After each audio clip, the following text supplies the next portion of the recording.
Welcome to Leftovers Live. Is it Leftovers Live? Well, it is Disaffected Live. I am Joshua Slocum, your host. It is Thursday, March 5th, 2026. What am I doing here?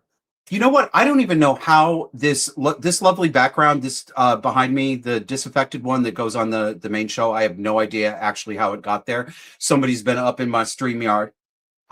Welcome everybody. This is our live show. We're going to have some fun. We're going to do some serious stuff. We're also going to have some fun. My wonderful sister, Jess Ann, is behind the scenes right now writing comments. And the reason she's doing that is because you are going to pay me cash money, baby, because we is monetized now on the YouTubes and the Rumbles. So if you want to give us some money, you just look for that little dollar sign. Right? And that'll put your comment to the top of the queue. Otherwise, I'll just ignore you. Well, not really, but you really should pay me. Hello, welcome. I want to talk this evening about the gay lifestyle. And I want to read you something that I wrote for The Blaze a couple of months ago that I just republished on Substack. I've done a version of this, I think, on the regular show, but this is a conversation that I want to have more broadly, and I want to make room for it. So if I have to be repetitive, then that's what I'm going to do, because this is a conversation that most of society does not want to have.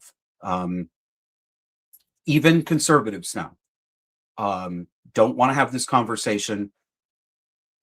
We don't want to talk about the pathology, the common and widespread, not rare, not minority, majority, pathology in the lives of gay men and how it affects young men, straight and gay, who come into this world. If you are a parent, I am explicitly suggesting to you that you have the talk with your sons. I do mean to suggest that you should tell them about what too many gay men are like. Here's your not all. Not all. That's all you get. This is not rare. What I'm going to talk about is common. It is, I think, the common majority, not universal, but yes, majority experience of young men who come into the world of adult male homosexuality. So let's just start it off. You remember, well, probably not, because it was 3 months ago. So that's, that doesn't exist anymore. It's 2026. And the only things that exist is what popped up on your Instagram feed this morning. Everything else is a blur, I know. But you remember probably the podcast that Tucker Carlson did with Milo Yiannopoulos back in December of 2025. Here's another, it's not actually a disclaimer. It's a plea that I will be enforcing if I have to. This is not about what I think or what you think about Tucker Carlson or Milo Yiannopoulos. That is not what this is about. This is not about personalities. This is about the substantive content of what these gentlemen said. I don't care if you like them. I don't care if you hate them. Do not dun me with requests for disclaimers. I'm not going to do it. But Tucker he ran a clip of an African talk show with a guy who said to his lesbian guest, "Why are you gay?" Which was very funny. And the voices of innumerable homosexuals, mothers of gay sons, and white knight simps rose in unison to a pitch so shrill it could crack silicon data chips. And these people trotted out all of the predictable labels that they launched at Milo Yiannopoulos. Homophobe, bigot, said the same thing to Tucker Carlson, additionally calling him a Christian nationalist, whatever that may be. Bigot, purveyor of hateful Christian nationalism, simply for asking questions that are obvious questions, but that nobody wants to see asked. Milo Yiannopoulos, for those of you who don't know, is he used to call himself the dangerous faggot. He's a right-wing cultural commentator. He is a provocateur. He has a pronounced histrionic gay affect. Today, he says he's abandoned homosexuality. I don't know specifically what that means for him. You have to ask him. But first, we need to clear out some underbrush.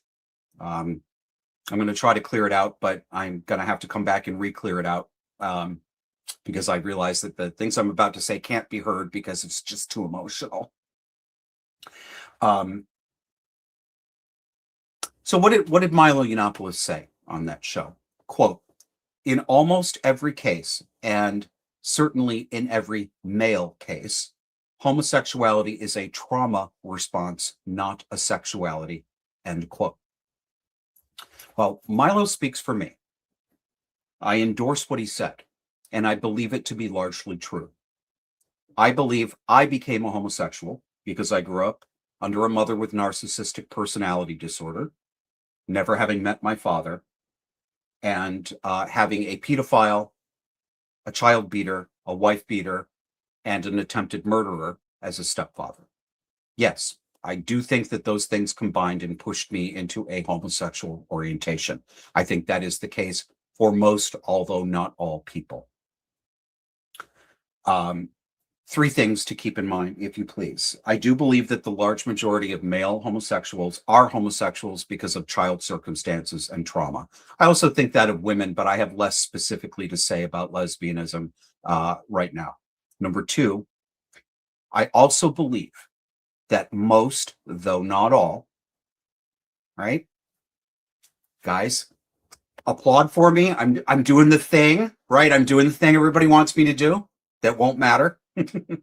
Most, but not all, of the gay men who claim that they had no dysfunction and no childhood trauma, I believe most of them are being disingenuous, even if they don't consciously know that. I think they're not being candid, and I think that lack of candor starts with themselves. I don't think they're telling the truth to themselves. Personal experience, because I was one of those men. Those were the things I said.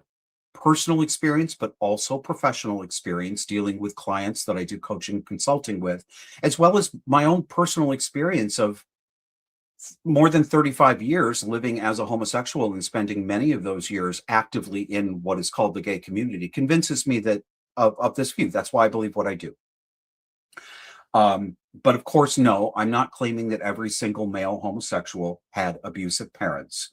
I recognize that some of them come from stable and loving families. Some of them are my friends. I know these men, right? Okay, so that's the acknowledgement. Let's talk about what we as a society used to know. We all living in the 2020s have lived for so long in we've lived so long in a cultural atmosphere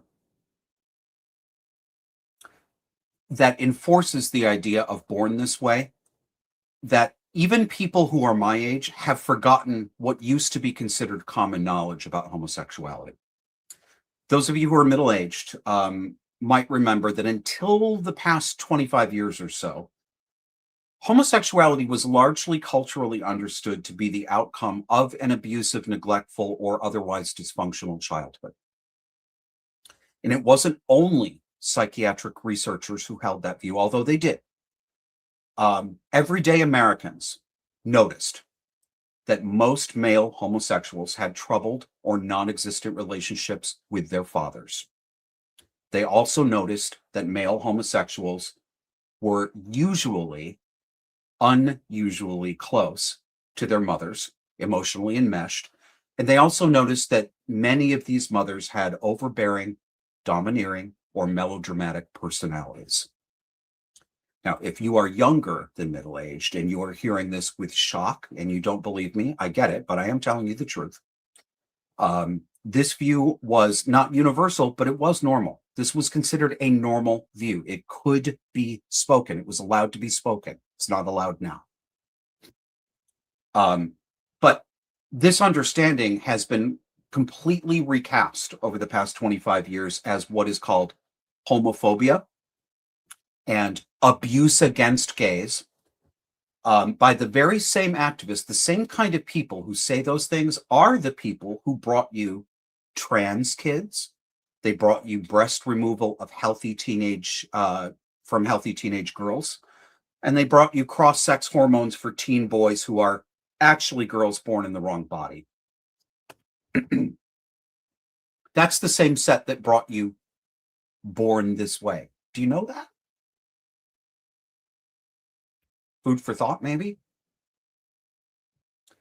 Every time I talk about this, I struggle how to bring up the issue of data and citations. Because the trouble is, on the topic of homosexuality, just like it was with all things so-called COVID, most people these days think there's something called the science. You can hear the capital letters. Even conservative right-wingers who rejected authoritarian commands that tried to compel us to take mRNA alleged vaccines, that compelled us to wear masks. These people, even those right-wingers who complained about this stuff, will jump right to show me the science whenever the subject is the origin of homosexuality. So there's no consistency here. It's because this topic is emotional. People have emotional investments. And somebody in the chat just said it's like a religious belief. Yes, it is. It functions exactly the same way. I think it is at least a quasi-religious belief. Yes. No, not even quasi. It is a religious belief. Good catch. Thank you. When people have deeply held emotional commitments or the beliefs that rise to the investment that you make into an article of religious faith, or even, you might describe it as a cult-like belief. When they have those, they stop thinking completely. Their rational minds stop. There's no thinking going on, only emoting. They start pretending to believe things that they don't actually believe. They start pretending that human beings can't know anything about the world, can't recognize any patterns, and they certainly can't come to any conclusions about this unless a scientist published it in a peer-reviewed journal. Yeah, even conservatives do this. I'm going to give it a shot. Surprising though it may be to some people listening, the psychiatric and psychological literature, starting in the early 20th century with Freud, and again, you don't have to agree with Freud on everything. That's not the point. That literature has long noted the pattern that I described above: the absent father or violent father, the domineering and melodramatic mother. And most, although not all, a majority of male homosexuals were sexually abused as children. That's just a fact.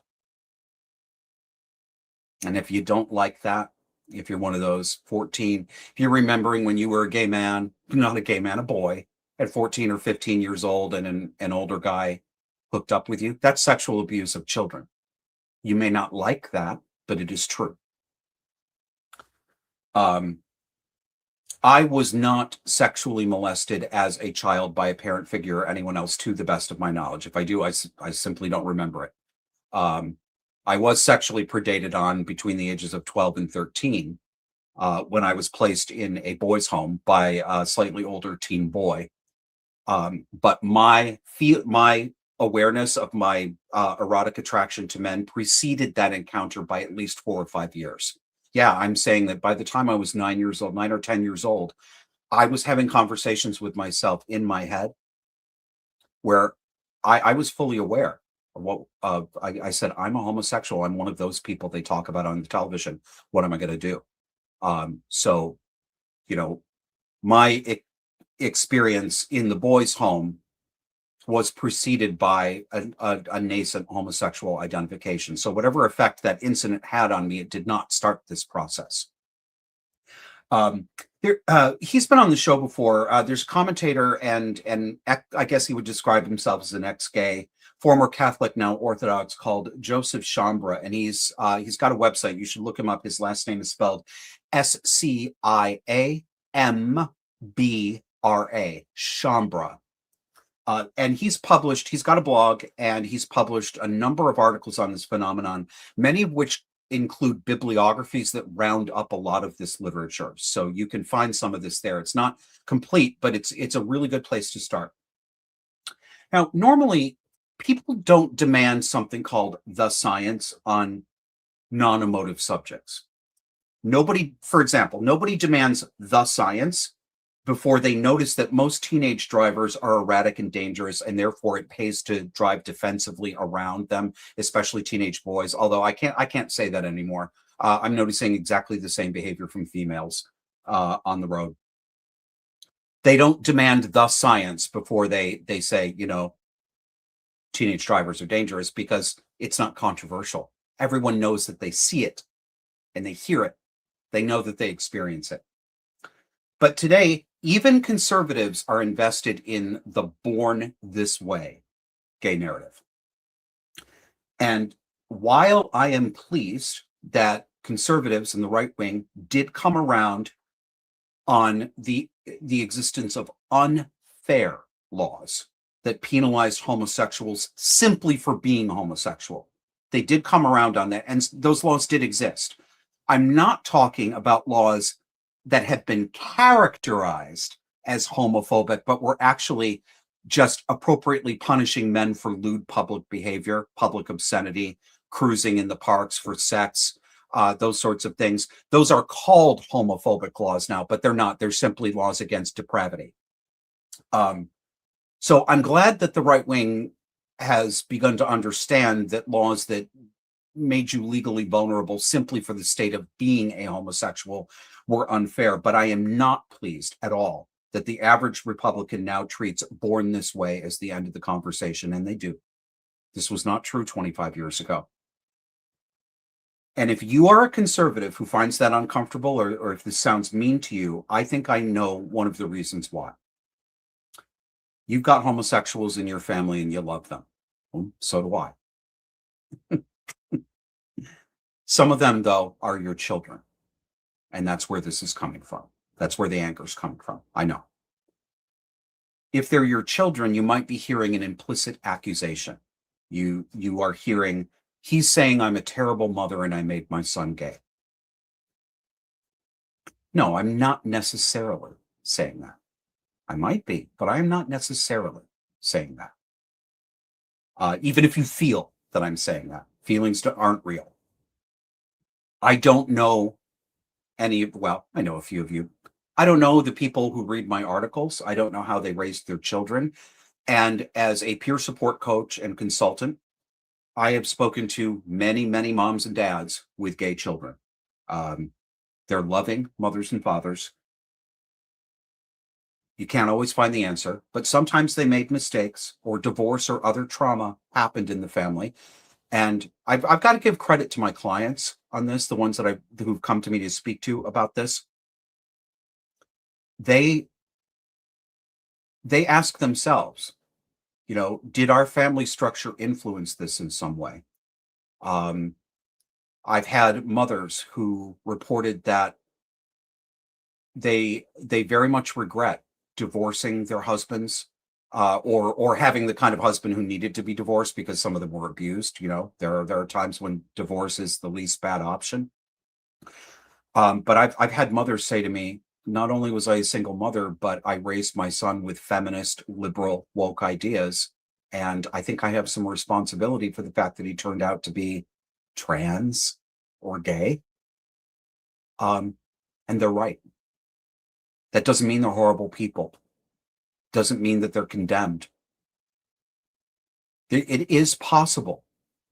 Really, it is possible to be adult and take responsibility, or at least ask the questions without hearing and perceiving that other people are saying you're horrible and you should be killed, or you should be put in the stocks and the pillories. So even the most loving parents will make mistakes, and society is urging even loving parents to make terrible, awful mistakes in child rearing. Plus the fact that the culture outside your home, the media, social media, smartphones, is ravening at your children and pushing them to adopt. And yeah, I am going to sound like the church lady. Get over it. Deviant, hedonistic lifestyles. Yes, deviant. Even the best parents cannot keep all of that out. Unless you move to Idaho where there's no cell service, you don't have a computer in your house, you simply can't keep all that out. I'm going to stop here for a second and just take a note of I'll come back on the chats, guys. Thank you. And thank you, Jess, for rounding up those comments. I want to tell you the story of how I came out to my mother between ages 12 and 13. Most of you listening, if you're new and you don't know, my mother was an abusive, deranged woman who at times veered into psychopathy. But there were times and there were moments when something resembling a real woman with real feelings came through, and this is one of those. This was either 1986 or 1987, and I was sitting on the avocado green pleather, what is known today as vegan leather. It's just fucking plastic.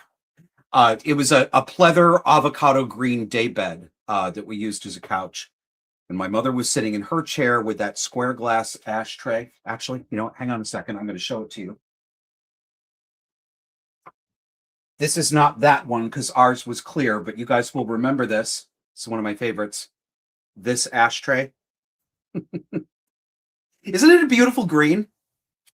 It's good for throwing at people when you're angry at them too. Trust me, I know it's like a nunchuck. It's a ninja star. And all of these, because I'm one of those old timey homosexual antiquary faggots. I like to use kitchen matches to light my lamp. So my mother had that ashtray, but clear, and her pack of Merit Ultralight 100s. It was about 8 o'clock at night, and Mom had sent Jesse and my brother Kurt to bed because I told her I had something important to tell her. I think she knew what was coming. So I told my mother that I was gay. And I said I felt duty bound to tell her the truth and not to lie. And at that time in my life, I had become aware, as I told you, at about 9 years old. I remember specifically a very specific day. I was walking home from, no, I was not. I was walking to the babysitter's, Mrs. Walker. I don't know if you remember Mrs. Walker, Jesse, but she babysat us for a time when we lived in California. I was walking back from Ruby Drive Elementary School, and I was talking to God. I was praying in my head.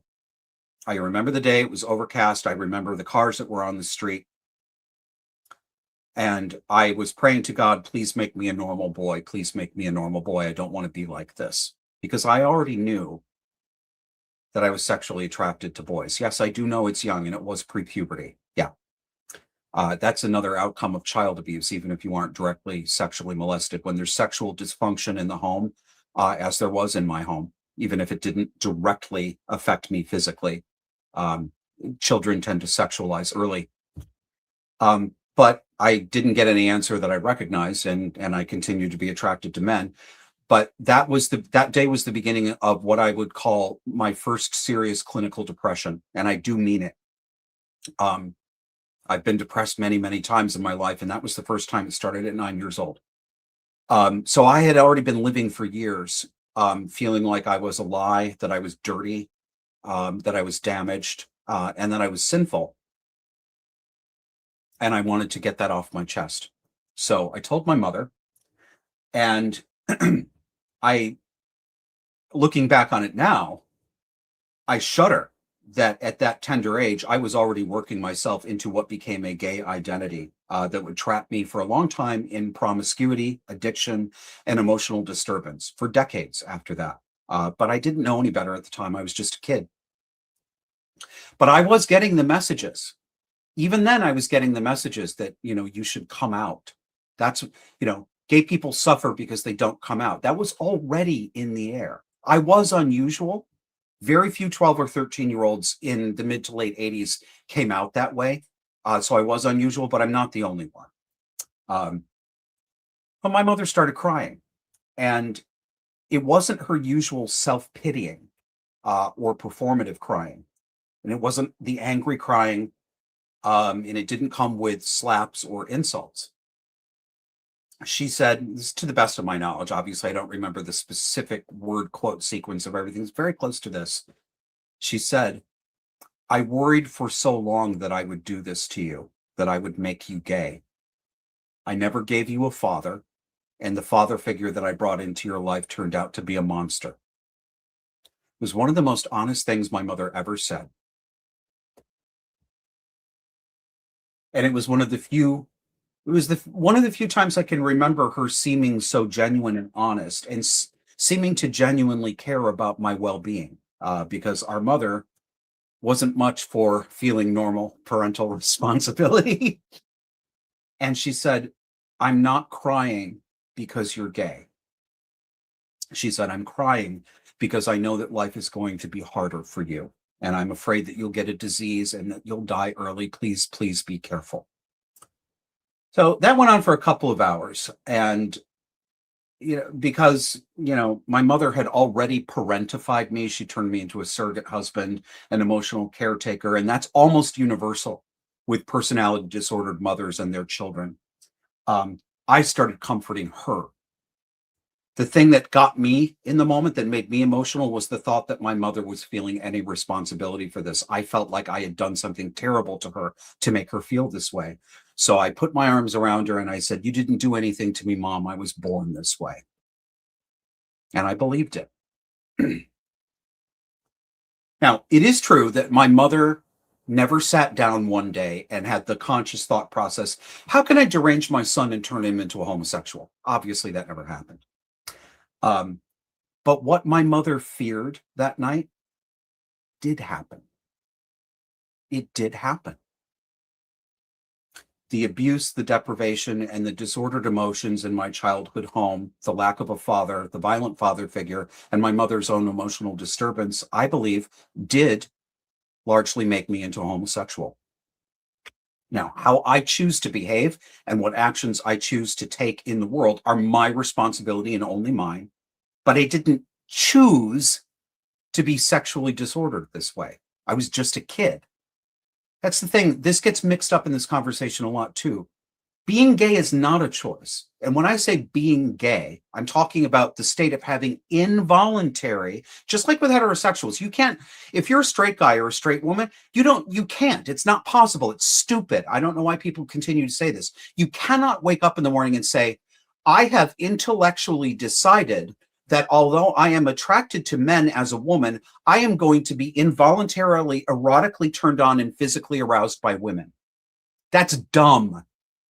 Right? Like, if you hate onions, if mushrooms make you throw up, you can't just simply decide, tomorrow I'm really going to enjoy them and I'll never have a puke response. Right? So I didn't choose this. I didn't choose my inclinations. Behavior is chosen, but subjective erotic inclinations are not consciously chosen. And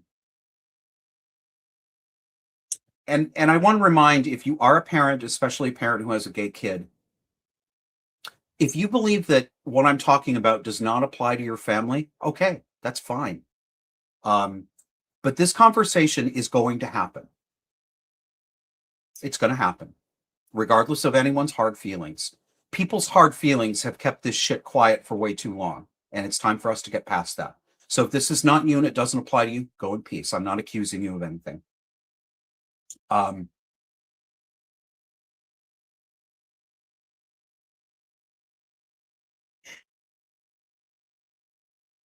Will and Grace is probably a good example of this. It was the first mainstream television show that depicted. It certainly wasn't the first mainstream television show that had gay characters. That's not true. This was happening at least since the 70s. But it's the first one that I remember that had a main character who was gay and that presented being gay as a normal thing rather than simply and only ludicrous comic relief. Although it was, of course, that too. But I'm not saying that the show caused this. I think it was all part of a social movement that was happening. But that really cemented the fabulous gay stereotype that so many of us gay men lived out in our friendships with straight women, And straight women loved them some gay men. Loved them, loved them, loved them. And some of those friendships were genuine, but a lot of them were mutually exploitative. A lot of gay men, not all, but I'm one of this type, was looking for maternal female validation and acceptance. I didn't realize it at the time, but I was trying to extract maternal love from many of my female friends. And in turn, I think many of those female friends were trying to have an emotionally deep relationship with a man in a way that they couldn't with their fathers, and in a way that they believed that they couldn't do with other men because they were afraid of them. But of course, some of those relationships are simply fags looking for a fag hag accessory and fag hags looking for an accessory for themselves. So I lived that fabulous, but now we're supposed to all just accept that it's, quote, fabulous to be gay. Oh, look at that fabulous little boy. He's going to turn into a swish. It makes my skin crawl. I lived the fabulous life. I lived the stereotypical life. And it nearly killed me through alcoholism and self-destructive promiscuity and dangerous sexual practices. The way I lived brought despair. And I'm not in the minority. I'm not an unusual homosexual. My life story looks like the life stories of, I would say, the majority of gay men in some way, shape, or form. Yeah, I know they tell you it's not true, but it is. They're not telling you the truth because men like this are terrified. Deep down inside, they know that they've relied for years or decades on their identity as a homosexual too heavily. They used it to define themselves primarily as who they were as human men in the world. And I know this because I lied to myself this way too. And if you're curious, yes, I'm still sexually attracted to men. No, I'm not sexually attracted to women. I never have been. I would be honest if I had. I've never had sexual contact with a woman. I don't believe I'm ever going to. And I don't suspect I have the ability to change my subjective erotic inclinations. I don't think that's possible for me. Some people claim to have done so. I haven't had their experience. I don't see how it could work for me. And I'm not telling anybody what they have to do. I'm only describing my own life. But I have decided I think it's 6 or 7 years now. I've been single and celibate, and that's what I plan to remain, the state I plan to remain in, unless something really changes in my outlook about this. Other people have to choose their own path and in their own time. I'm not judging anybody else for what they do. If you ask me, I will tell you what I think is psychologically and spiritually healthy and what I think is not. I'm certainly not an expert. But I'm not a homophobe. I don't refuse to have gay friends. I mean, that's just stupid. But what's real and what's true matters.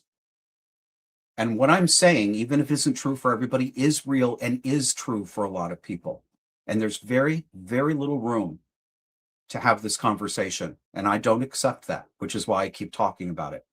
So I'm going to take a break here. I'm going to show you some responses to this that I got, but I want to take a look at, because I know you guys are chatting at me too. So where did my dollar store Benjamin Franklin glasses go? Here we go.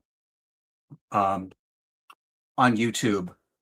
Christopher Elam says, I joined on Subscribestar today. Hey, thank you very much. If you guys are curious, if you want to be a member of the show, like a monthly supporting member, it starts really low at $5 on subscribestar.com. Look for /disaffected or disaffectedpod.substack.com. And if you sign up to support our show in any amount, you get an invitation to our private members only Discord chat server. One of the things we're going to start doing, we haven't launched it yet, but we will soon, for members, is we're going to be having a hangout after the main flagship show on Sundays, and we're going to have it within Disaffected, where people can come in, within Discord. People can come in, react to the show, give commentary, all that sort of stuff. And we're going to pipe some of that out to the public, but then we're going to shut it down for members only. So if you're interested, we really appreciate the financial support. God knows we're not getting rich doing this stuff. But thank you, Christopher. He says he's been a viewer for years and put off a subscription as it's not something he does. I understand that. He says, I'm an ex-gay, and it was your post on X/Twitter about gay men that compelled me to pay you. Well, thank you very much, because when I was a younger man, it was my ass that compelled them to pay me. So now at 51, I'm, what was her name? Lily von Stuck.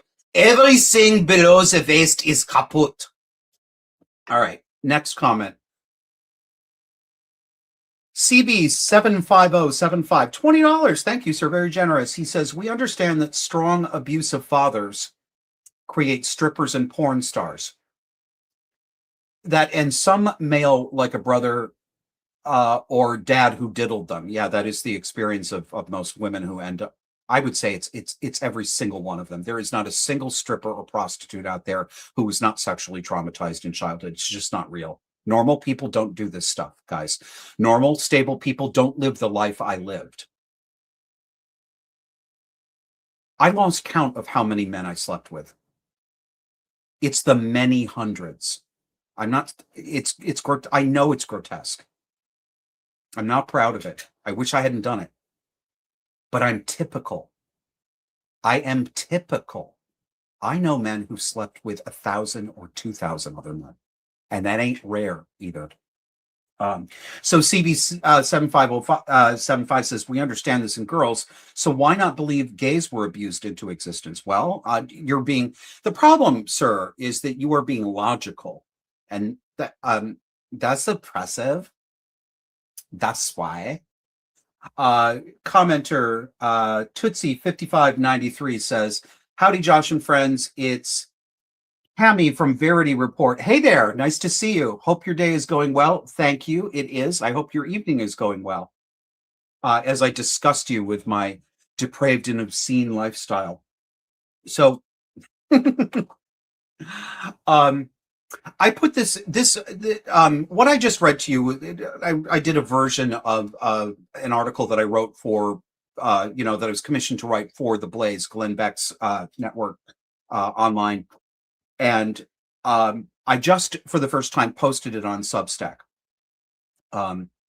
And the people who read and subscribe on Substack, God bless you people, because you are one of the few places on the internet when you hang out at my spot where I know I'm going to get good conversation. That doesn't mean you have to agree with every single thing. There's a thing going around, and it bothers me, where people that I get into it with, will flounce off in a huff and say, Josh just wants everyone to agree with him. He won't allow any disagreement. That's not true. What I won't allow is bitch behavior, scolding, particularly feminine implicative scolding, where it's veiled under I'm concerned or I worry that your tone is blah, blah, blah. I will not tolerate that manipulative maneuvering, and it is manipulative maneuvering. Even if it feels to the person when she's doing it like she's just being normal, she's gotten used to getting away with that. I will not tolerate that. I won't tolerate it from men either. But you guys, it's one of those places where you can actually get great commentary from the readers. So I appreciate you. Thank you all for being there. But of course, there are going to be some, and again, it's not about disagreement. It's about, I'll give you an example. What's interesting about this? I'm going to show you the screenshots, and I'm going to read the responses from a gay male therapist who described himself only as Luca. And what's interesting is I screen capped these earlier, and when I went back to my Substack a little while ago, he had deleted them all. Anyway, here is what Luca had to say. Hard disagree. I appreciate what you're trying to say, but having listened to your podcast for a while now, I can only regard your not born this way efforts here to be some sort of desperate projection. I am gay myself and have worked with hundreds of gay clients over the years as a therapist. The large majority of them came from supportive, well-adjusted homes, as did I. I'm sorry you have the history you do, but this piece from you seems retrogressive, almost homophobic, and a little dangerous. Like you're trying to make your theory fit at all costs. Like, we've done this already. Yeah? No, Luca, suck my dick. You're not just disagreeing, you're using bitchcraft. That's bitchcraft. It's very typical of narcissistic women and very typical of narcissistic faggots. I appreciate what, no, you don't appreciate what I'm saying, right? This applies to, I mean, you get this kind of response. It is so typical. That is feminine, passive aggressive. It's insulting, desperate projection. It's almost homophobic, a little dangerous. Oh, Nelly, please. Nelly, please. So, where did I put? Oh, I'm sorry. I thought I had mine in here too. Well, I responded to him. Without losing my temper, believe it or not, and I said, "Yes, I'm very used to being told that I'm projecting, that I'm making it all up, that I'm externalizing all my personal trauma, that there's no pattern, and that I'm dangerous to do it. Thank you for reading." That was my response. It wasn't one of my bitchy responses. And here was Luca's response to that. So there's no veracity in this feedback you regularly receive. Personally, your not born this way idea fails even the most rudimentary clinical examination. It makes no sense when we consider that the large majority of gay people come from very average, loving homes. I'm going to stop right there. He's not telling the truth. I don't know if he believes what he's saying, if he believes it, or if he knows that he's not telling the truth and he's doing it deliberately, but he is not telling the truth. That's just not true. The large majority of gay men do not come from stable homes. Not true. Back to his comment. I see how you get there because you see what he's doing, because you want your childhood trauma to make sense. But there's no need to take other gay people with you by assuming something that's easily debunked. Your idea just looks silly. No, it doesn't. No, it doesn't, Luca. Lucas of the world, it makes you fucking mad. You're mad. You're threatened by it. You say that that's me. I'm mad, I'm threatened, and I'm projecting. It's you doing that. Not me. You. I'm capable of projecting, but it isn't me. Not in this instance. So another commenter, and I mean, this was only one. I'm not trying to make it out like everybody came for me and was horrible. That's not the case. I'm sharing this with you because it is typical of the kind of pushback. This is very, very typical. It's representative of the pushback you get in this conversation. So another commenter asked Luca why he was so dismissive of my article, especially, being a therapist who claims to have seen many gay male clients. And this commenter was also a gay man. And he said that his experience among all the gay men he's known tracks more closely with mine. And that almost all the gay men he's ever known that he knew anything about had a trauma background. And Luca's response was absolutely prototypical of gay male academics and therapists. There's a stereotyped pattern. I'll sort of point out the pattern, then I'm going to read you the comment. Number one, you may have noticed this. He uses stilted arch language and tone to sound academic and aloof while being dismissive at the same time. It just ends up sounding twee and bitchy. And you'll see in this comment, he breaks his own ethical code by passive aggressively insinuating that I have borderline personality disorder, which is one of those things that if I said that about somebody else, somebody like Luca would immediately come down on me and say, how dare you diagnose? You're not even blah, blah, blah. The Goldwater rule, you're not supposed to diagnose anybody unless they're sitting in the room with you. Well, that doesn't apply to me, but it probably applies to people like him if he's a member of the American Psychological or Psychiatric Association. I don't know that to be a fact, but it's very hypocritical behavior. So I'll read to you his final comment. I'm really glad I snagged these before he deleted. So he writes, this is in response to that commenter who said, why are you so dismissive of Josh's thesis? So Luca says, again, disingenuously, thank you for your thoughts. Your response enters the transpersonal. You nudge deeper psychoanalytic propositions slash suppositions, such as, quote, genital wounds. Freud had things to say about that sort of thing. Those ideas are and will always remain theoretical. Your response also contains, with respect, a comment that would perhaps indicate an ignorance on your part as to the function and facility of the therapeutic process. Many of life's problems have nothing to do with whether or not an early life home was functional or not. Do you believe that only people with the ubiquitous, quote, early trauma access therapy? Oh, he said access. Do you believe that, lastly, when I am on social, lastly, when I am on social media of any kind, I am not engaging in therapy. I am not a therapist as I write this. My response to Josh was intentionally dismissive. I do not agree with him. I find many of his views homophobic and or misogynistic. He seems to regard most women as being cluster B. And his podcasts, while articulate, seem to emit a kind of projective energy that, you guessed it, often plays out in the therapy room with borderline clients. So, in short, spare me the what kind of therapist comments. That's just plain ignorant and, frankly, reductionist.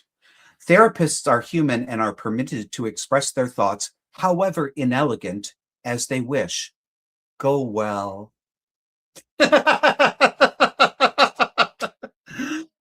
Go well. Do you guys tell me in the comments, do you see the passive aggression and the bitchery that I see here? Do you see through this, or does this actually read as genuine to you? I'm interested. Tell me what you think about it. Let's go over and look at a couple. Let's go over and look at a couple of comments here. Um, Oh, John Stewart Cairns. Hey, John, nice to see you. He's watching us on YouTube in the United Kingdom, and he says there's no super chat option. Oh, I'm not surprised. I haven't looked into the details, but I would be shocked if the UK would actually allow a podcaster like me to be monetized or paid by anybody. You guys are living in a Soviet dictatorship, and I do not exaggerate. I worry for you guys. I really do. Nia Opsis, $5. Thank you very kindly, sir. Said there was some modicum of safe sex until PrEP was introduced around 2010. I'll tell you what that is in a second. Then condoms weren't even on the table for most gay men. And it was hilarious how many gay men denied this. He's absolutely right. PrEP, I'm sorry, I don't remember exactly what it stands for, but it's prophylactic. It's taking AIDS drugs prophylactically before you have sex. So that if you're exposed to the HIV virus, that it'll be zapped out of your system before it has a chance to get ingrained, and then you don't do what's called seroconverting, where it's endemic now and you can't get rid of it.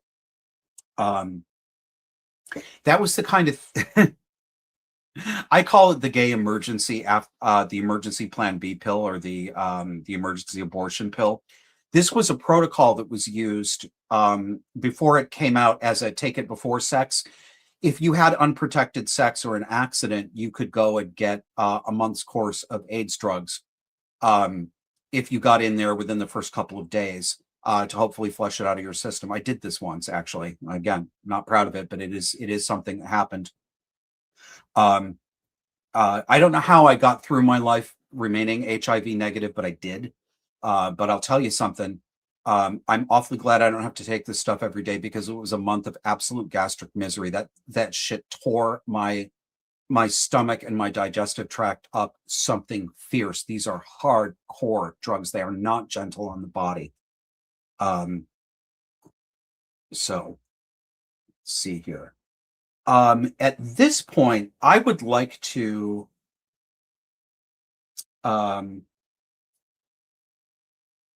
I'm gonna give you a follow-up to this, and then I'm gonna take a very quick break, call of nature. Then I'm gonna come back and I'm gonna invite you guys to join me on here for conversation. I really like it when you come on with Mike and Cam and we have a talk with each other. So what I'll do is this week I'll be, as the administrator, I'm able to actually post live links in the YouTube and Rumble stream. So I'll give you those links in a sec. Actually, why don't I do that right now? Let me put this up here. Doodly-doo. Let's use this. All right, folks.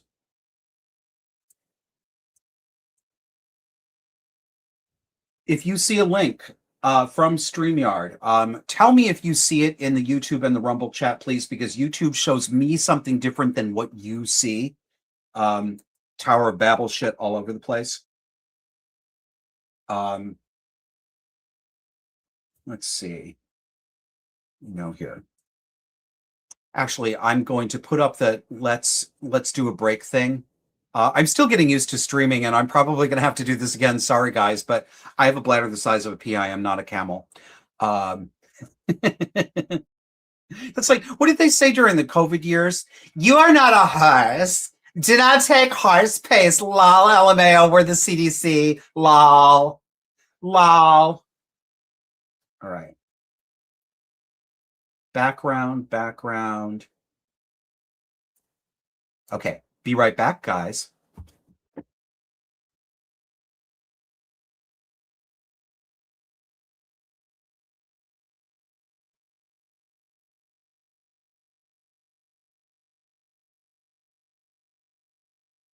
Wait, I haven't even had a chance to go. Oh, it's only a 15-second one. Give me a big one. See if I can make it for 30 seconds.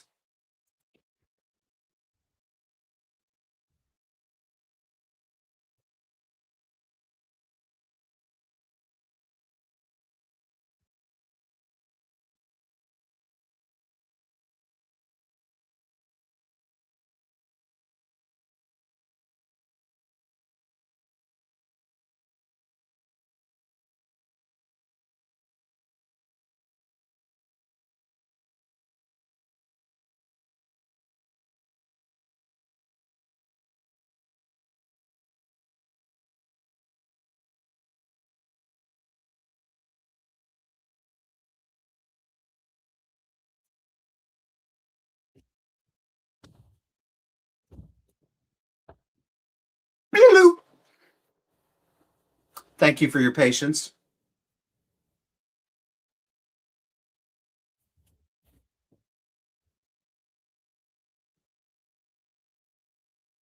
To get myself hooked back in here. All right. Let me take a look at the chat.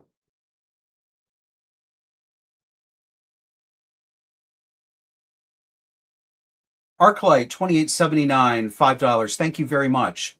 Hi, Josh and Chad. It was good to see you all. I absolutely love the stream that you and Carrie Smith did. Thank you. That was a good conversation with Carrie. If you guys are interested in that, Carrie Smith's show is called Deprogrammed. I was on her live stream a few days ago. We had a good long talk for a couple hours. It was fun. Kissa, $5. Thank you. Thanks for the kisses. And Betty, £2. £2 sterling. Thank you, ma'am. From Blighty, I appreciate your work. Thank you. Well, I appreciate your viewership and your support. Thank you very much. Let me see what else I have here. Mediocre Witch, $5. Thank you, ma'am. You need to rig up a cat cam to cut through during breaks. That's a really great idea. That's actually a good idea. All right.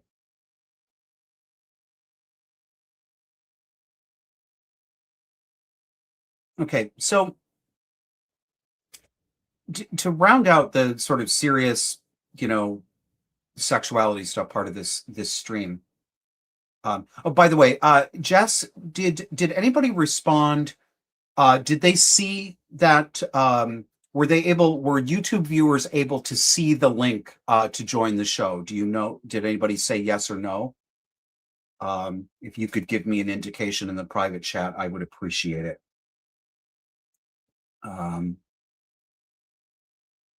Nobody said yes or no.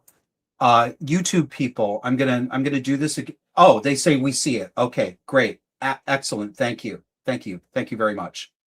No, Betty, don't apologize for the £2. You're skint. I'm skint a lot of the time myself. You don't have to pay anything. The fact that any of you guys pay money is flattering and very much appreciated. It all spends, believe me. Some of it's going to buy fancy feast for Shredder and Mina. So that link is there, and I'll put it up a few more times too for anybody who wants to hop on and have live conversation. We have a lot of fun when we do it. We have some regulars who do so, but I'd like to have some new people too. If you haven't joined to be on the show, I'd love to have you.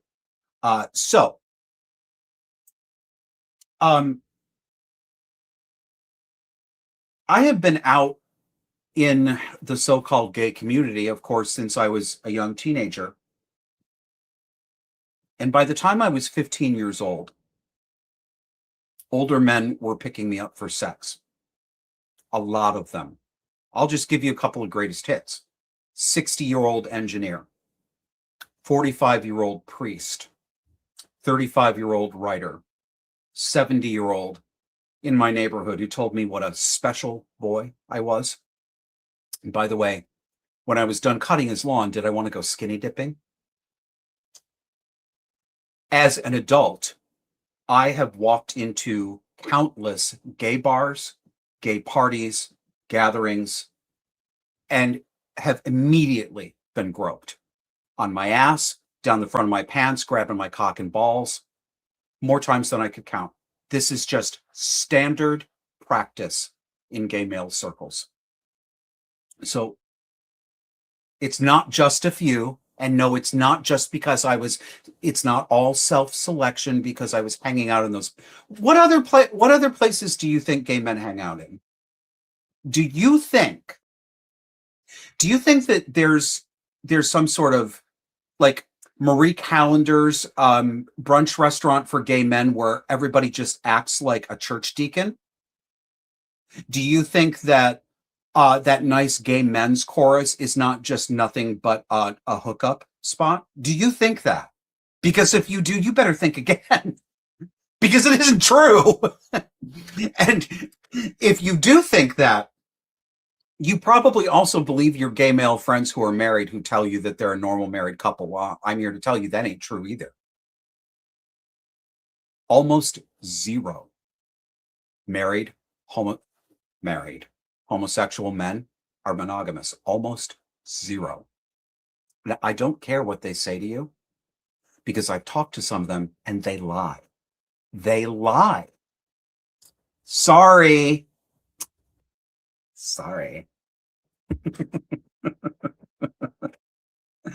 So here's what I want to say, especially Zach. I see you in the studio. I'm going to bring you in a minute. Thanks for joining.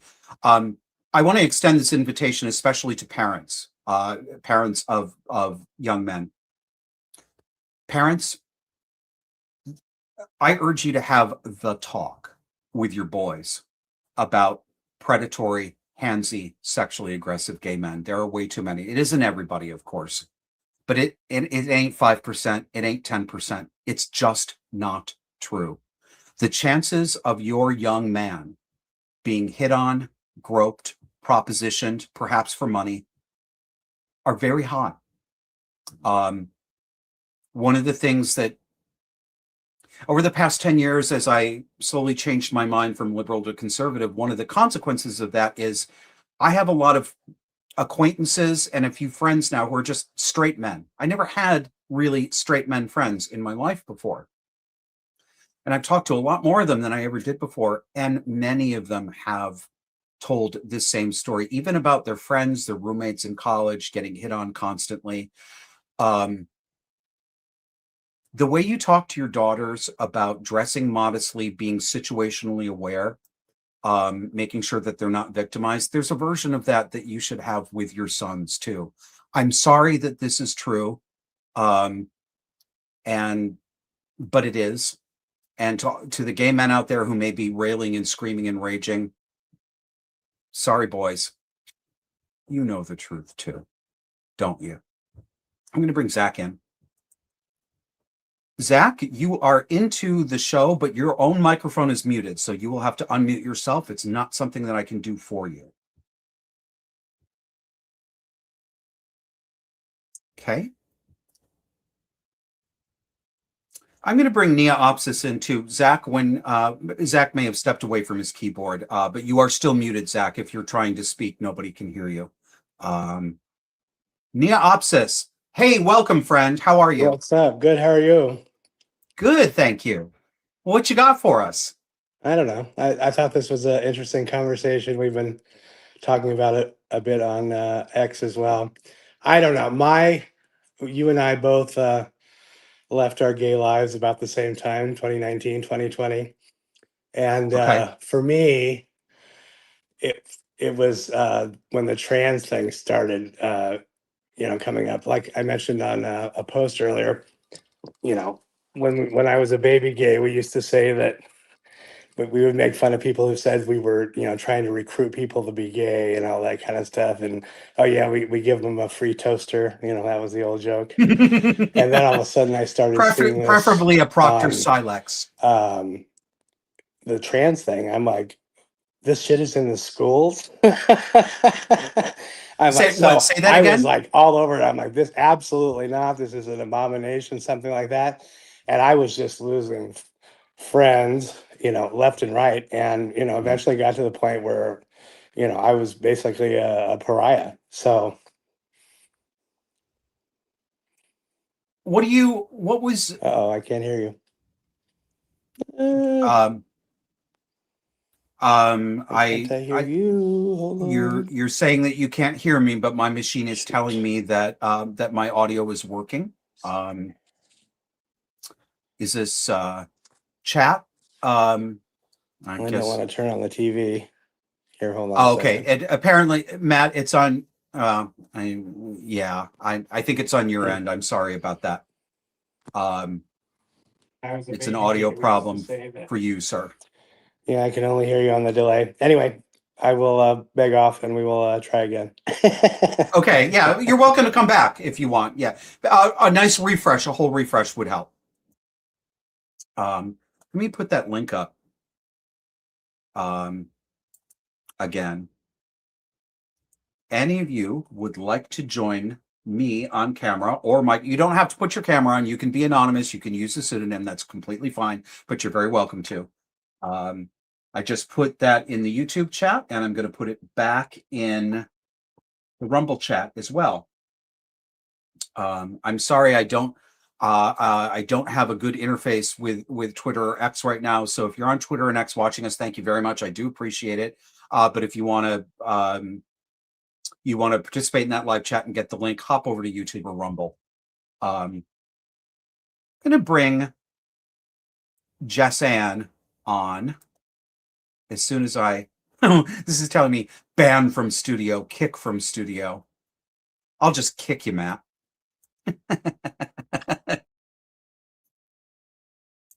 Okay. My sister, Jess Ann, how are you, madam? Hey, I've been listening. You have had an interesting chat tonight. Yeah. Well, you've pushed all the hot buttons. There are some people that don't want to hear it about the traumatized gays. Oh, really? I can't read all the comments and stuff, but some unhappiness. There's some angry going on in there. Hey guys. Oh yeah. Oh, give me a sample. Let me know. Oh God. Well, we had one in here that was super freaking out about Trump, even though you weren't talking about Trump. Okay. Super worried about you being co-opted by Trump. Oh my gosh. You don't even know. Trump is clearly allowing kids to be mutilated in his latest bill. He signed off on it. He says that if parents I don't know what this is. Sign off on kids getting mutilated, it's still allowed. So you Josh have been captured by Trump. I don't even know what legislation this is. That's what I'm saying. In regard to absolute baloney, and I just was like, "Oh dear," so. Anyway, I've just been wading through it tonight. Excellent. I'm going to bring in somebody who I am delighted to see. Actually, she is a long time real world friend of mine. Ruth, welcome. Hi, Ruth. I can't hear you, Ruth. Can you hear Ruth, Jesse? I can't hear Ruth either, but I can hear you. No, we don't. We don't seem to have any audio for you, Ruth. Here, I'm going to take that down. You want to do a refresh and just make sure. Definitely come back. For those of you who are having trouble with audio, the error message that I'm getting from StreamYard, I don't know if it's helpful to you, but it says devices not connected. If that's any help in figuring out what's going on, that's what I see. And I see a couple other people are coming in too. Let's see if we can. No? See if we can get Ruth back. Sometimes it helps if you all have a headphone and it separates out the mic from the audio so it doesn't feedback. That can be a big help. Oh, I'm sorry. I just saw a comment from Ellen. You can't She handle says the Ruth. she said you can't handle the Ruth. No, Ellen says Snickers veiny side down. Girl, you're so nasty. I love you. Would you marry me? We've got let's bring Judson on stage. Hello, Judson. Hello, Judson. You're in the show. Can you hear us now? No? I think we are having Judson. audio issues. I think we are too. Well, sorry about that. We can't hear you, Judson. Hello. Oh, I don't know. I heard I don't see my picture. I don't know what's going on. Judson, if you are looking at the stream on Rumble or YouTube, stop looking at that tab. Look only at the StreamYard tab that shows you in the studio. Take those other tabs away. That'll help. Does that help? Yeah. Yes, are you seeing and hearing me in real time now, Judson? Yes, I am. Okay, good. Yeah. good. I should have said this to everybody. You guys, when you join us, close the tabs that have the YouTube or the Rumble stream. Pay attention only to the studio tab when you come in here, or you'll get all sorts of confused. It's happened to me a million times. Judson, welcome. What you got for us? I don't really have anything. I was just trying to see if I could do this. I'm kind of using you as a guinea pig in a sense. Well, good for Because you. I've tried Smart before move. to call people in on their live streams and whatnot. Yeah. And never have been able to get it to work. Well, you So got if it to I'm work this actually- time. If I'm actually talking to you, I think that's fantastic. You Yeah, well, I do too. You won. Oh, Yeah. I wanted to tell you though, the first time I saw you, you were on Carrie Smith's show. Yeah. Before it was just disaffected, or what was it? Deprogrammed. Yeah. Yeah, it was. Carrie's show is called Deprogrammed. Unsafe. She had Spaces. a different show earlier. Yeah, with Carter. Yep. And I saw you on that, and that's when I started following you and watched your entire back catalog. Oh, wow. Thank you. I think all of it. And I've messaged you before, and you've replied, and I've appreciated it. Because I have a niece who was raised by a very definitely disturbed mother. Yeah. And you were able to give me some advice that did help. So, okay. It's awfully. I mean, it's awfully hard to know what to do. To give, I get that, but yeah, anything encouraging at that point was helpful to me. Good. Wow. That's great to hear. Good. So anyway, I'm really glad to hear y'all, and I'll jump off and let y'all get somebody else on who has something valuable to concentrate. Okay, well, hey, nice to put a name and a name and a face to the voice. Thank you, sir. Come again. Thank you. All right. We got a couple in here. Let's see. I hope Ruth comes back. Chris Baker, you are on the show. Hello, sir. Yes, Joshua. This has been an interesting talk. I'm glad I got involved with this community of yours. Shame I didn't get in here sooner, but I got to ask: are there, say, adult lesbians who prey on teenage lesbians, or is this just a man on boy thing? I don't know enough about. I don't know the answer to that question. That's a question that I think women would be able to answer better than me, because I don't have a direct experience. I don't hear it. I've heard those stories, but I don't have any sense of the proportion. My suspicion, I don't know if I'm right, but my suspicion is that it's much more common with men, but probably occurs with women as well. That's what I would guess. There's something but else. I don't know if that's true. There's something else interesting I'm reading about too is it's happening in Europe, but it's not happening here. But apparently a lot of gay men in Europe are going conservative because, Europe is, these barbarians from the Middle East are coming into Europe and they don't like gay people. And they don't basically, they don't like anybody who's not a goat. Yeah. It's very, very interesting. I've always wondered too is what do you think there are similar reasons why people get into things like S&M? Yes, I think I think it's exactly the same thing. It's not similar to, it's just it is the same thing. The dangerous sex, the hardcore sex, the extremely deviant sex, and I'm sorry, but it is. And I've done some of it too, right? I'm not claiming to be some sort of saint about this stuff. But yes, I do believe that the majority of it's become so unfortunately mainstreamed now that I'm beginning to wonder how many young people are getting inducted into this who don't necessarily have trauma backgrounds, who would not have come across it otherwise. I don't know the answer to that question, but in my observation, absolutely yes. It does come from that. Yeah, I wonder about it too because I come from that last generation of males. The first time we saw dirty pictures was in a magazine. After us, there's and I don't know how that's affecting things, but it probably is affecting things because it's just so easy to get to anything now. I mean, there's really nothing special about nudity anymore. Nothing sacred anymore. Yeah, there's nothing. I mean, it's so easy to get it. It's like, I have to admit, I've gotten to a point where I almost find the sexiest thing to look at online are just really great headshots of beautiful women.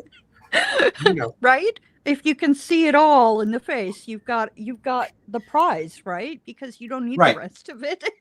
Leaves more to the imagination. Yeah, it definitely does. And a good and photography really is an art form. If you do a good headshots can really make people look amazing. I'm a sucker for beautiful faces. That's always the first thing that catches my attention on men or women. If you have a handsome face, a beautiful face, a pretty face, that's the first thing that catches my eye. Yeah. And I appreciate. I appreciate female beauty. I may not be sexually interested in women, but I love looking at beautiful women as much as I like looking at beautiful men. Yeah, and I really thought it was interesting when you talk about borderline 1.0 and borderline 2.0. That is a wild way to look at it, too. And I don't know if you can't help but notice too, but people who are into like the S&M community, like especially a lot of the women, they're definitely a disproportionate amount of them who are enormous. Who are what? Are enormous. Oh, yeah. And we're not talking, 20 or 30 pounds overweight. We're talking it'll be a miracle if they get to 60. Yeah, well, that too. I mean, weight problems are also very often. I mean, I know it sounds pat, and I'm sorry if this is going to a place where people think. Thank you, Chris. I'm gonna take you down and bring some other people in too, because we've actually got a lot of participants tonight, and I want to cycle through them. But thank you. Come back again. Thank you, Chris. I know that you're all sick of hearing that this is trauma, but I'm afraid that it is. There is a reasonable and proportionate and correct and contextually correct way to talk about trauma, and this is that way. You don't get to that level of obesity usually when you come from a very healthy and stable background. The weight problems that I have, again, and this is an explanation. They're not excuses. Okay. So I'm not doing I know some of you are hearing it, but what you think you're hearing is not what I'm saying. I'm not saying, well, nobody has any control over their lives. They're just going to get fat and they're going to become drug addicts because they were traumatized. That is not what I'm saying. It's not what I'm saying. Explanations provide reasons. They do not provide excuses. They can help us see the links that got us from one place to another.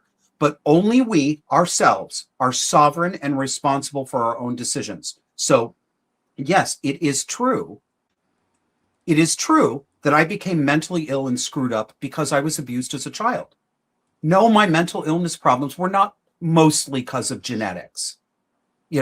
Predispositions are there? Sure, absolutely. But no, it was because I was fucking abused as a kid. Mm-hmm. That is the truth. It's not an excuse, right? I didn't do that to myself. I didn't sin. I didn't choose this. But it is entirely 100% my responsibility to pull myself out of it as an adult. And that's the work that I'm trying to do. It's the work Jess is trying to do.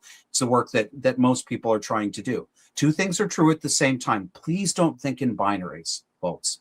Often it's one of those things, Jess, Josh. It's like people think that you're manifesting excuses for something, but really, if you don't understand the root causes, you can't take accountability. You have to get down that road first before you can hit the end where you understand what you have to change and address before you can even approach it. So it's not excuse hunting.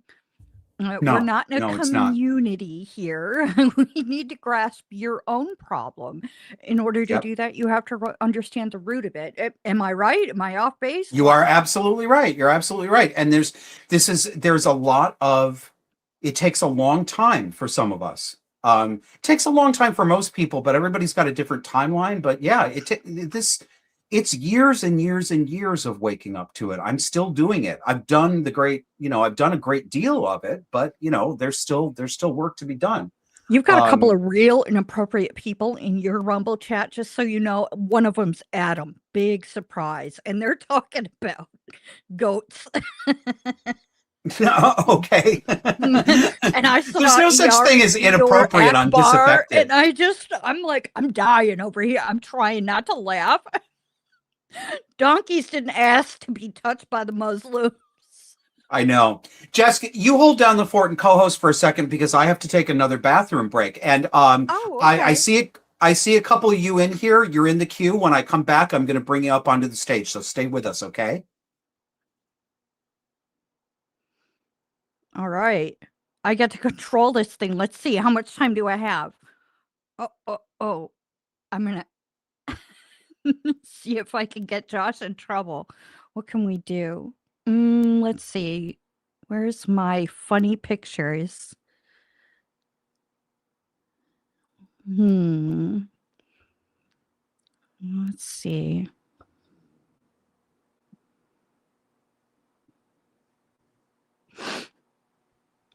So yeah, a lot of people have a really hard time with the whole responsibility over their own past and behaviors. It gets quite uncomfortable.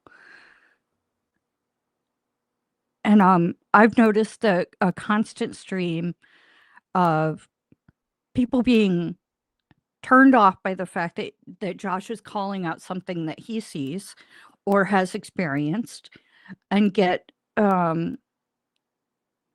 take it personally and get into attack mode and take it out on the individuals around them, or take it out on Josh. Okay, fine. As a commentator, this is pretty normal. You end up targeted because you're the one that's brave enough to speak out, right? But while you're busy lashing out, the people around you are wondering if you see it. And I'm one of those people looking at everyone going, hey, do you see it? You're so angry. You're really frustrated by this because you feel like it targets you. But the truth is that while you're screaming about projection, you're projecting. And it's okay to take a step back and take a minute and think about it for what he's truly saying. We've got to get that. Somebody was saying that, Josh. We got to get that not alls graphic up, so that you don't have to say, like a whole basket. It doesn't matter. Yeah. It's never going to stop. It's never going to stop. because that's how people are. I want to bring in. I just love this name, Lesbian Update. You are going. You're going to update us on the bulldaggers. Hello, can you hear me? Yeah, is Hi, have can I you hear reached me? it? I can't hear you, Josh. Yes. I'm sorry that you can't hear No. me. I'm sorry you can't hear me, but it's not Why on my don't you end. refresh your page? Me? Yes. Can you go out and back I in? can and hear we him let you now. back up. Oh, I You can hear me now? Yes. Okay. So I'll make this quick. I want to answer Chris's question where he asked about, are there lesbians who groom teenagers? And I have a story and I want to be a little thank you. vague. Yeah, tell us your I want to story. be vague. So I was on a dance team as a teenager in the 90s, and we had a phenomenal coach, very sweet woman. She would make sure we dressed modestly. Our dance moves weren't ever too raunchy. It was in an era where in the public school system, we could still have a prayer before we went out and performed. And I became quite close to her over the years. And she told me a story because at this point in the 90s, she was already middle-aged. So she was a gym coach who also coached the dance team. And she was also the girls' volleyball coach. And she had grown up dancing and playing volleyball.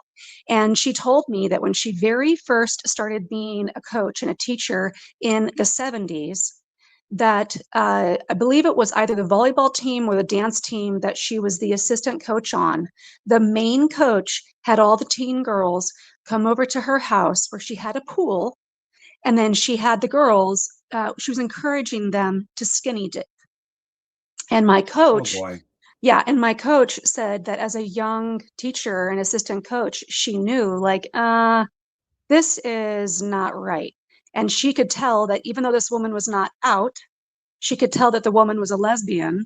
And it was basically, her saying that when you're in this career, people are always very well aware that in the entertainment field, there's lots of gay men, but there are also a lot of lesbians, actually in the dance world, a lot more than people realize. So that's just an anecdotal story about that. Yes, there are women that will prey on teens. I have a story about that too. Thanks for letting us know. Can I ask how old you are? I'm 46. Okay. Me too. Okay. Woohoo! Gen X. Yay. Barely skirted in there. It's funny. I don't know. I it's curious. Lesbian Update. I don't know if you've ever experienced this in lesbian, circles or groups. Like if you have a friend group, the particular friend group that I was close to when I was in my early 20s were all lesbians. I was the token straight girl. And that was my job. I was like the lesbian hag. I don't know what that is, but I was one. And it was interesting because one of the ways that you were one half of the scissors. Yeah, I was like the part that does the cut.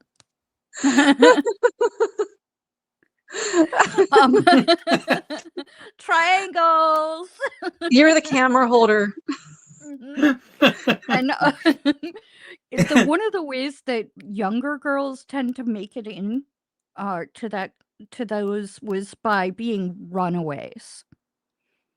So oftentimes when I saw the younger girls flowing in to the lesbian communities, it was older lesbians looking out for the young runaways.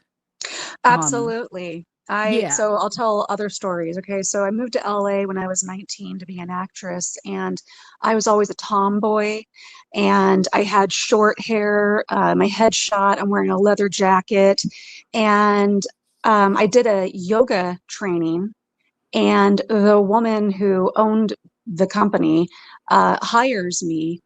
And to make a long story short, I realized, she thinks I'm a lesbian. And I wrote Lesbian Update on this just because I was giving you an update on that story. But so you're not an actual leser?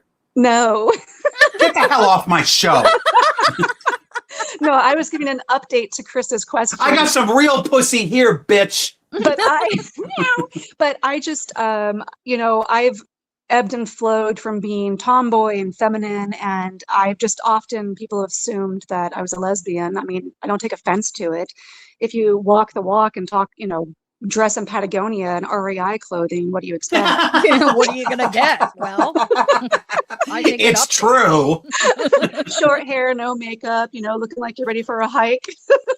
So, but anyways, this older woman, and granted, she had a longtime partner or wife. She hires me at 19 to work at her yoga studio. And I realized after a couple months, it's because she thought that I was a lesbian. And I could tell that her and her partner had this strange interest in me. I was an adult, I was 19, but I left because I'm like, no, I'm not really interested. And then I was intern for a manager who presented as a straight woman, but she was middle-aged. I was about 21. And one day when it's just the two of us in the office closing it up, she asks me if I want to go have drinks to talk about my career, which was a common thing people would do. And half the time they really do want to coach you on your career. Half the time they're trying to seduce you. So it's a gamble. She takes me to a bar. It was in LA. And I look around and it was only women. But I have to say, being LA, it was the most beautiful lesbian bar I had ever been in my life, where they all looked like the bar or the women. The women, they looked like models. Like they looked totally great. Yes, they were beautiful. Lipstick lesbians. Yes, but I look around and I'm like, huh. And I realized, oh, okay, she brought me here because she had interests. And she tells me, and this was early 2000s, she says, "You've heard of the gay mafia, right?" And I'm like, yeah. And that's the gay guys who run Hollywood. She goes, "Well, there's a lesbian mafia, and we get together once a month at Ellen DeGeneres' house." She said, "Do you want to join?" And I said, "No, I'm good, thanks." And I quit. I mean, again, I'm not homophobic. I just was like, I'm sorry that I'm confusing you with my outdoor wear, but I like men. Oh my goodness, that's hilarious. And you passed up the chance to go to Ellen DeGeneres' house. Does I this would have bar gone still exist? just for the spying. So, well, yeah, I would have spied on Ellen and Portia. Nowadays that you hear about all of those weird like P. Diddy parties, I feel like I dodged a bullet, I think you probably did. Yeah. And that was my gut. My gut instinct was, I mean, I was always very wise. I went to the Cannes Film Festival to actually do business. And there's this term called can ass. Sorry to cuss, but it was the term they would use where the men who would go to the convention were just trying to hit on chicks and cheat on their wives and whatnot. And I wasn't making any headway with having actual real meetings. Everybody was just inviting me to these evening parties. And I was wise enough, at that time I was 25, and I was wise enough to know nothing good is going to come about of any of that. Right. So right. Anyways, well, I'm going to step off and let you guys jump. Well, thank you. Thanks for watching. Thanks for joining us. Thanks for having a chat with us. You're welcome. Have a good night. Bye-bye. All right. I got to put some of these comments on the screen because you guys are killing me. I just really like Indigo Girls. I'm sorry, I'm totally outing you. This is Adam, and he says the bonus hole instead of the watering hole. Oh, so hot. All right. There's another. Oh, yeah. Lewis says, I just really like the Indigo Girls. God, I should never put that up. Some bitch is going to come here talking about Ani DeFranco now. Oh, no. Oh, that's you. Good music. I don't know. I've got 32 flavors that get me the fuck out of here. Come to my downstairs window. It's like, yeah, I just really like this album by Bjork. Oh, you guys, I forgot to do this. I was cracking Jesse up before we came on tonight. I do impressions, but I also do animals. So I'm going to do my impression of a turkey for you. Oh, God. Look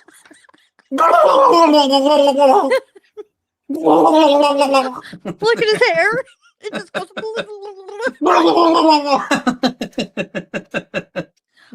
Try again, Melissa. You try again. We've got Neopsis is sent $5. Says Oh, the lesbian $5? Thank you all for $5. The lesbian episode of SATC was classic. What is SATC? What is SATC? Oh, Sex Oh, and I the think he City. means Sex in the City. Charlotte loved hanging with the lesbians and then got called out. Honey, unless you like pussy, you're not a lesbian. Oh, Charlotte. Yes, it's Mitch McConnell. Let me see if I can really make my neck do it, because I'm getting old now, so I've got extra skin. Extra. Oh, I don't know. This is going to turn into a bad clip. All publicity is good publicity. Even the bad stuff. Bring it. What else have we got here? Oh, I got a couple of I want to show you guys a couple of things. Where did I have here? There's definitely some mockery we have to have tonight. Oh, yes. In fact, I'm gonna, you know what? I'll save that. Do they know about Little Crib on the Prairie? Can we sneak peek them? It's not an easy process to do in the middle. That's for the show this weekend. There's Jess. something special coming this week, you guys. I'm excited. You guys know, right? Did you hear that Netflix is rebooting Little House on the Prairie because nothing is original now? Nothing's been original for 20 years. You just know what this is going to be like, right? In fact, I don't know this for certain, but I think I saw a picture of the cast, not in costume, but like hanging around backstage. And of course, there's a great big, tall black man with a beard. I guarantee you they're going to make the character of Mr. Edwards a black man. I guarantee they're going to do it. Little Section 8 on the Prairie. Little Crib on the Prairie. You know what it's going to be like? It's going to be like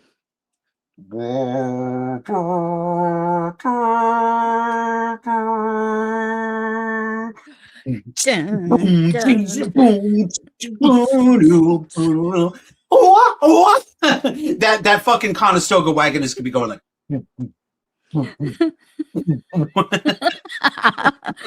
We've got ArcLight $28.79. Paying $2. Josh, can we get a potpourri to mockery tonight, please? Yes, we can. And thank you very much for the tip. And because you asked so nicely with cash, let's do it right now. I got to get it up here. Let's mock the peoples. Oh, I know what happened. Right, they're going to trans Nellie Olson, aren't they?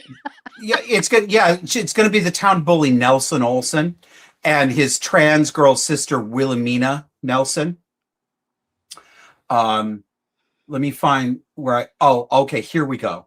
Oh Lord. All right, so just watch this. Reminder, as a white American woman, I will no longer be dating white men. I'm looking for anything other than a white man. Okay? Just a heads up.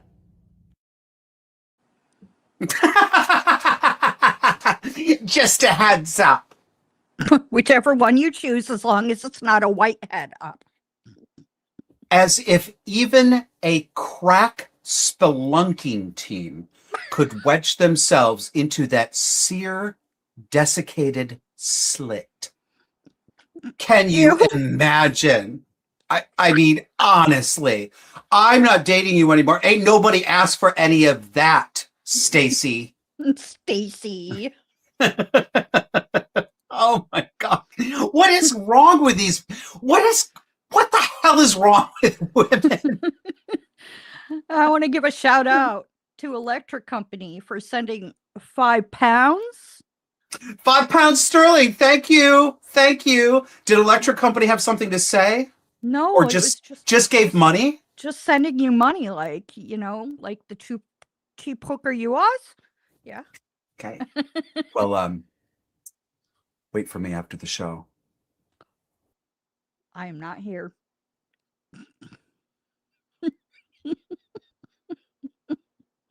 Oh, What no. happened? Where did we go? I don't know, but you're we right still here? there. Oh, you just had a lag right in that hot face as you said. Yeah, the whole thing just disappeared for a second. froze. So I hope we're You really still. wanted your message to hang there for Electric Company. No. Are we still live? Everything's going crazy. I Let me think we refresh just had this an thing. internet hiccup. I guess so. All right. Okay. So that was one. Now I've got to show you this. Gray gash. We did Gray Gash. Gray Gash Gardens. It's like Dumbledore in the Gray Gash. Is that a sequel to Harry Cooter and the Sorcerer's Bone? Arclight sends $2 on Rumble this time. Oh, you're everywhere, Arclight. Oh my gosh, thank you. And says, as a Filipino man, I can say I'm not interested in her. Bye-bye, Gay Gash. Arclight not having you. Love her long time. No. Harry Pooter. No. Oh, JWink80 asks, Josh, how do you feel about the gay Klingon in Star Trek?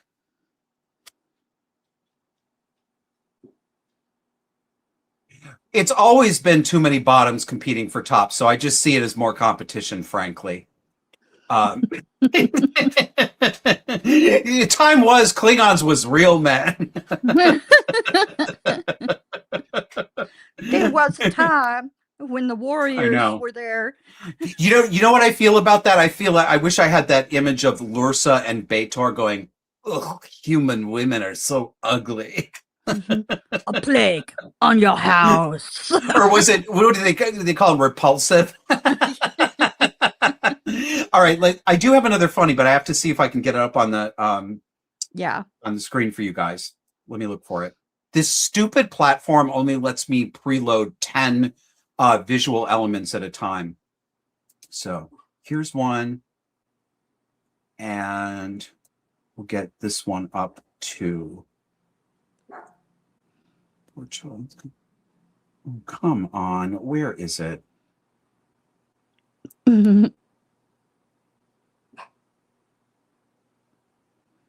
I remember every time Jay Wink says, I feel like gay Klingon sex would involve someone dying. Well, hopefully. Every time Jadzia and Worf ended up in the medical bay is because of it. So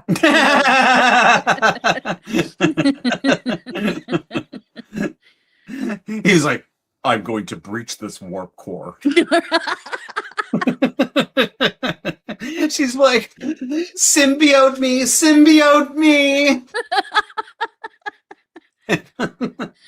Okay. So check out this Doxxie. This is this is an author named Zoe Strimple, and the book is called Good Slut: How Money, Sex, and Power Set Women Free. The chili peppers are shaped like a vagine. Pussy. That's hot pussy. Yeah, gentlemen, don your cod pieces and do not touch your eyes afterwards. just don't go in there. Do not go in there. No. Oh, look, my future fake husband, Justin Peterson, is here. He says, thanks for the fun on a Thursday night and greetings from your neighbor in Boston. Wicked, man. Thanks. Thank you for the tip. Hi, Justin. When we meet, you can just leave the coins on the dresser and hit the door. Oh, So this Wuthering woman- Heights. Okay. This is a real book. This is what this was her promo tweet. Let me take this down. So I'm using this as practice for my vocal fry. So let me try to do it like she would say it. Okay. Good Slut is out today. Some key takeaways. Number 1, careerism is good for women, even mothers and their children.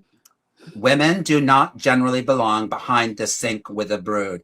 All right, I have to step in here. You definitely, no brood for you. I do not want to see you around children, okay? Yep.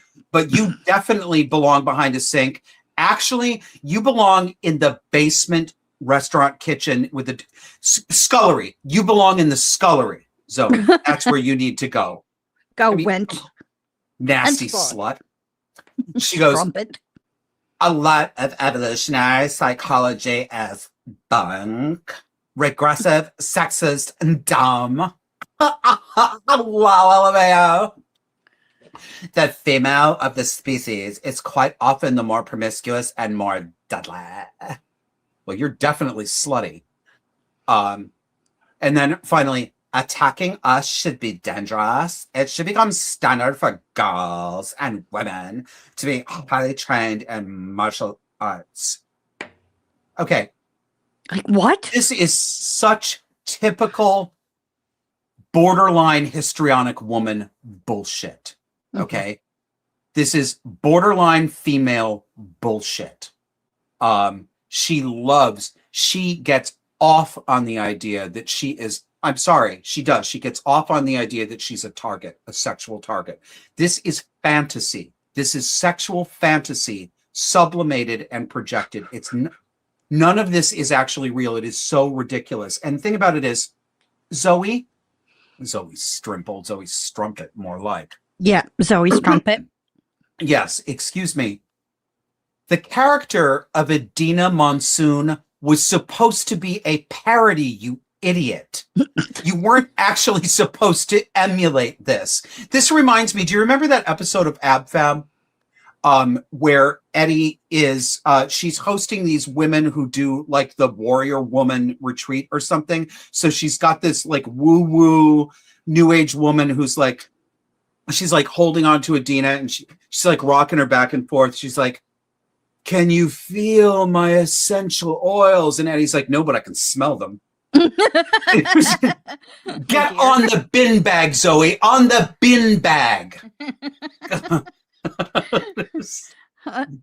picture nasty. with her release today, that tweet, I saw it and I was like, look how she really, really makes herself look ridiculous. And then the only thing I could notice was that I wanted to see if her fly was still up. I know. Why are you gonna take a picture of like an author picture of yourself and show yourself in that and stuff. Like with what? your fly, like it wasn't open, but it's like the flap was But open it was so you could see the visible. I'm zipper. like, girl, have you seen an iron ever? Like what? She probably did it on purpose. She wanted to appear to be in a state of dishabille. Where she was just undoing what she did. Oh my God, unbelievable. So, guys, that's what I have for you tonight. That's the end of the stream and the end of the show. But thank you, as always, for joining us. A couple of reminders. Obviously, the flagship show comes out Sunday night at 9 p.m. It'll be a good one. I'll be writing it and working on it with Kevin tomorrow. If you'd like to support us consistently and get an invitation to be in our members-only Cluster B Kids Club in the Discord chat server, you can do it one of two ways. Go to disaffectedpod.substack.com and buy yourself a paid subscription. We thank you very kindly. Or you can go to subscribestar.com/disaffected and sign up for the same thing. You get the same content in both places. Substack has more, probably has more traffic, but I do put up the same content everywhere. And if you'd like to make a contribution to the show, you don't want to do it through, one of these platforms. And by the way, do you know that YouTube takes 60% of everything that you send in? It's no, they take 40%. It's some ridiculous amount. We gratefully accept one-off donations. Very easy to do. There's a link. Just go to our website, disaffected.com, and click on support us, and that'll take you right there. And as always, if you would like to have a serious or a silly conversation, we can do silly as well. I am, of course, available to you for private 1-hour confidential coaching and consulting. It's not therapy, but it's sometimes therapy adjacent. And if you need somebody to talk to about a manipulative, exploitative, emotionally unstable person, if you're having difficulty at work because of your political views, in church groups. I spoke to a lady from Eastern Europe earlier today, and I'm sorry to report to you that it's just as bad over there as it is here. She works in the art world and wanted to have an hour's worth of conversation with what she called a sane person. And I, of course, affected to be sane for an hour speaking to her. But, you know, she can't talk about this with anybody else. So I get a lot of that for clients. And if you want a sounding board, I'd be happy to be that sounding board for you, even if you don't have an acute problem that you want to work through. So take a look at my schedule and calendar. You can find me at joshuaslocum.net. Take a look at my calendar. If you don't find a time that works for you, send me an email through that site and I will work with you. So, Jess, thanks again for joining me. Everybody out there, really appreciate your eyes and ears, and thank you for joining in. Thank you to everybody who gave some cash to support the show. We will see you next Thursday at 6 p.m. Eastern, and wait for our outgoing credit music. Good night, everybody.